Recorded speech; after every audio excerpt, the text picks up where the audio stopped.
started in March 11, 1993. I was 14 years old, and back those days, Jiu-Jitsu become very popular.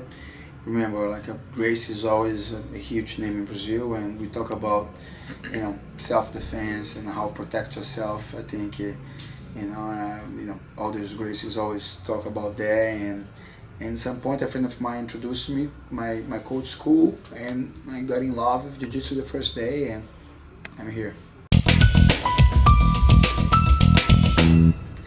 I think it's I think in the beginning, I think I only treat it as a way, to learn how to fight and to learn how to protect myself. But later on, become like my lifestyle. The training, try eat better, try spend time with friends, try travel to compete, and the way you talk. So I think Jiu-Jitsu today and years ago, they had so many good things inside the gym, and making you get in love, making you know more about your body, know more about yourself, working, a little bit more to understand more about the adrenaline. Sometimes the competition can create, with, on your body, and, work against that to make sure you can perform well.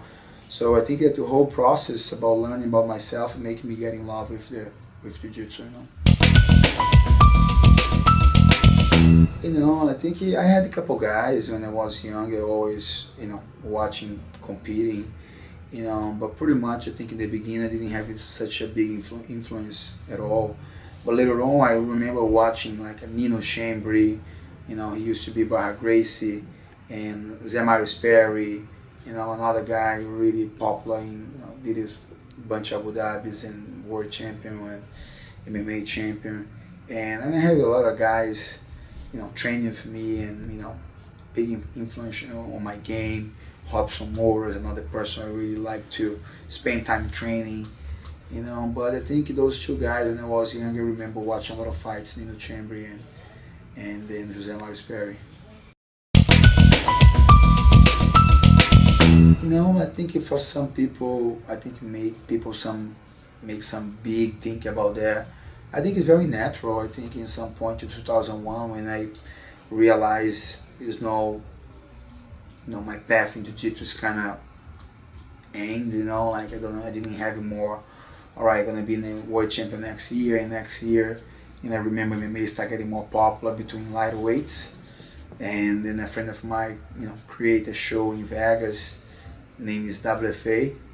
And I remember on that year I was world champion in July, I think, July or June, and I don't remember which month. And then my coach came to me and said, "Hey, you wanna fight something end of this year, in November?" So I pretty much took like 6 months, 5 months, try and improve a little bit my Muay Thai, but pretty much to try getting close and try to take the person down. And the thing happened when the fight started. I try to approach the guy for good base and took him down. And on the end of the first round, I finished the fight. But very natural for me. Like, okay, I train hard to do Jiu-Jitsu. I'm gonna try, change a little bit the way I train. But the physical preparation, the Jiu-Jitsu, change a little bit too. But I only add a little bit more wrestling, much more wrestling, more Muay Thai. But when your commitment to do something so great like Jiu-Jitsu, it pretty much can be commitment to do something good as MMA too. And I did it well for the first 19 fights, and I only started getting my first loss after my, I think my number 11 fight. Yeah. I think it was in 2000. When I won the world championship, and I beat pretty much two of the best guys we have in that division back those days. A guy from Alliance, another guy from Barra Gracie. And I think 3 years later, when I'm more focused about MMA, I got the shoulder belt, a nice event in Japan. Years ago, it was one of the best and most popular events for lightweights. And then I beat like a guy named Joaquin Hansen. I submitted him in the second round. And definitely I think those two moments is great for me, because first in Jiu-Jitsu, two great fighters and beat two guys the same day. And later on, I think MMA, when I got got the step, and up and get that belt, and my name moved for the first place in that weight class, from the whole world. So something like it making me feel really good.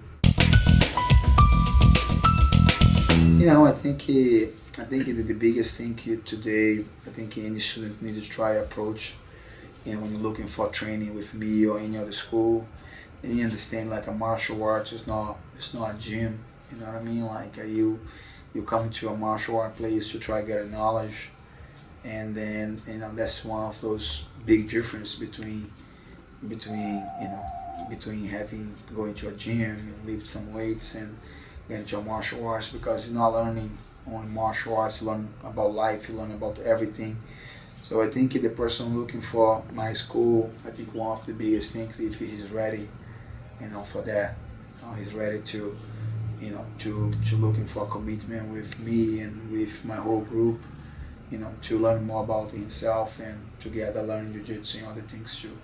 If he's ready to do that, I think he'll be welcome to any school, anywhere, not only my school, because that's one of the biggest thing I think one fighter can have, to pursue his dreams, no matter which dreams you're looking for. But if you're looking for lose weights, if you're looking for be a MMA champion or Jiu-Jitsu champion, or if you're looking for be a good partner training, you need like a commitment with the idea about training.